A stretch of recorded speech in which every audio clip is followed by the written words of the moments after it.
Halmashauri ya jiji la Tanga imekabidhi gari la taka lenye thamani ya shilingi milioni 140 kwa kikundi cha vijana ambacho ni wanufaika wa mikopo ya 10% ambayo inatolewa na serikali. Akiongea wakati wa hafla ya makabidhiano ya gari hilo, mkuu wa wilaya ya Tanga, Dadi Kolimba, amesema kuwa gari hiyo inakwenda kuimarisha shughuli za usafi kwenye jiji hilo. Tumebuni mradi sahihi.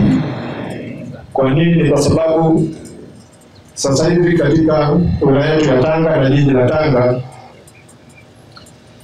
uzalishaji wa taka ni mkubwa sana. Kwa nini? Kwa sababu ya idadi kubwa ya watu ambao wamekuwa wakiingia katika jiji letu.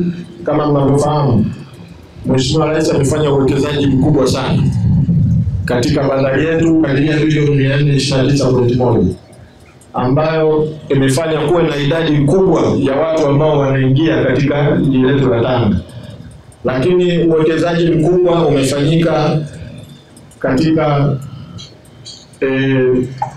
katika upande wa gesi na mafuta, na yenyewe pia imefanya kuwe na idadi kubwa ya watu wanaoingia katika jiji letu. Kwa hiyo uzalishaji wa taka umekuwa mkubwa. Kwa hiyo mradi huu unakwenda kutusaidia sana sisi kupunguza taka katika jiji letu, lakini kulifanya jiji letu liwe safi. Mkurugenzi mtendaji wa halmashauri jiji la Tanga, Mhandisi Juma Hamisi, anaeleza mipango ya halmashauri hiyo ya kuwapatia mikopo wananchi ambao wanafanya shughuli za kiuchumi kwenye sekta za mifugo na uvuvi. Wachache sana wanaopewa fedha za mkopo kwa kitu ambacho kinaweza kushikika na kikaonekana. Lakini nyinyi mmeonyesha mfano na mnaonyesha kabisa mna nia ya dhati ya kusaidia halmashauri yetu ya jiji la Tanga.